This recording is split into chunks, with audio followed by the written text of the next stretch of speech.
Hey folks, this is Vince with Dance Gaming Addiction, and today we're going to quickly check out Skirmish Line. This is a game that you can find on Steam for about $10 or so. This game was released back in 2019, and I was booting it back up again just to give it another try. This is a game I keep coming back to every now and again, and I keep putting it down for pretty much the same reason. I'll get to that in a minute. There is some DLC available for the game. One's $5 and the others are like $1 each.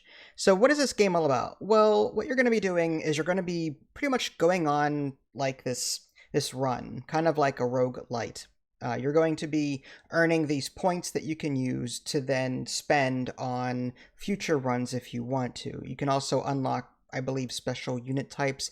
I'm not too familiar with that because I really can't get very far in the game. It's very difficult. But the primary way to play, at least the primary mode, is you are going to be defending your location, and units are going to be coming at you from right to left. If the enemy gets by you, like in a typical tower defense game, you will leave the current map that you're on, like map A, for example, and then retreat to map B. You're going to do that again, map B to map C, and then finally game over. And then again, the points that you earn for that, you can use on your next run. So you're going to be able to call a variety of different things. There's different units that you can call. There's fortifications that you can call, and there is the ability to order troops to do things. Typically, they do things on their own, but you can click and move one of them around at a time. Unfortunately, it's just like you can't. There's no selection box like in a typical RTS game.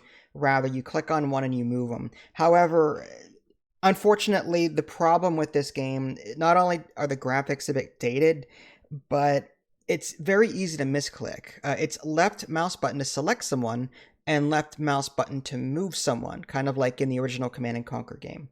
So because of that, like I'm trying to click off of a unit so as to pick something else, and I end up moving them halfway across the map because I didn't want to because I misclicked. And sometimes it's a bit unresponsive too. Like there's a delay in which you select something and click to move them. And sometimes they'll even stop and just shoot on their way. They've got this like automatic attack move thing going on. I don't see a way to turn that off, to be honest with you. So like, again, there's a lot about this game that I just simply don't know how to get the game to do what I want it to do, even if it's possible. I don't even know. So the game is, even on the easier difficulty setting, there's like easy and normal, this game is a bit unfair, and let me explain why. Even on easy, for map A, from my test playthrough, at least for this year, I put down trenches. Like you need an engineer unit to actually build these things. You call in an engineer unit, you put a trench down, you put your units in there, and that gives you some defense. Great, lovely. And then I'm like, okay, let's take the extra step. I put a camouflage net over it so that it's harder for the enemy units to see me. So great, I'm heavily fortified in a couple of different locations. Then on top of that, I put sandbags like in front of the trench. And I'm thinking to myself, there's no way they're going to get by me unless there's some sort of like heavy vehicle. I'll tell you this, one sniper unit took out 5 or 6 guys. Okay, like, and 3 of them were in the same trench. But not only are my guys inept and stupid, but the enemy, for whatever reason, has the ability to shoot through sandbags, a trench, and see through camouflage netting from quite a ways away. I don't understand that. Like, I really don't understand why one sniper unit can take out a pretty heavily fortified position. You're going to be earning these points as you play by killing enemy units, and you spend those points. So like, I feel like I wasted all of these points setting up this perfect position only for one sniper unit to take them all out. Somehow a sniper can shoot through sandbags, can shoot into the ground, because again, I'm in a trench. It didn't make any sense to me. So I have a problem with just the unfairness of it all. And then on the second map, I decided, let's go armored car, because snipers shouldn't be able to take me out unfairly. So I built an armored car. They're very expensive, so I purchased some Jeeps. It was working for a little while, but then one sniper came in and started picking off the people in my Jeeps, so my Jeeps became worthless.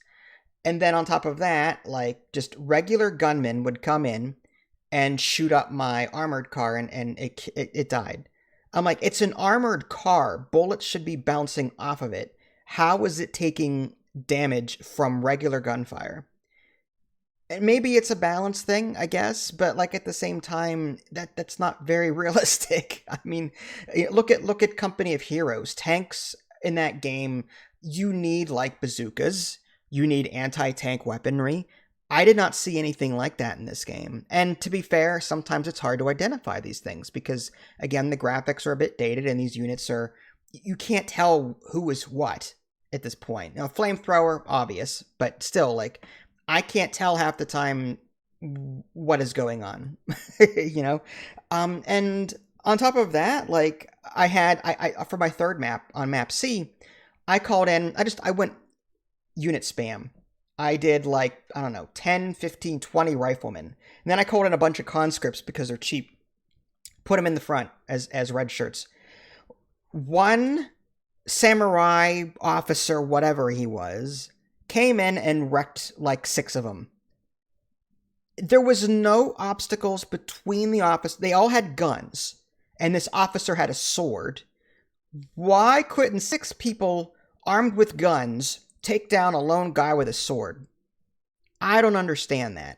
So it's like, I feel like my guys are just completely incompetent, and sometimes it's just, that's why I'm calling this game unfair. It's okay as a game as a whole. I like what it tries to do, but it didn't age very well for me, and this is probably the last time I'm going to play it because I'm just not, I'm getting frustrated with it, to be honest with you. It's too difficult. It's just extremely challenging. It's very basic, but it's very challenging. And yeah, it's just there's other games out there that do this genre better, in my opinion. Well, there you go. That was Skirmish Line. This is Vince. Thanks for watching. Catch you all next time. Take care.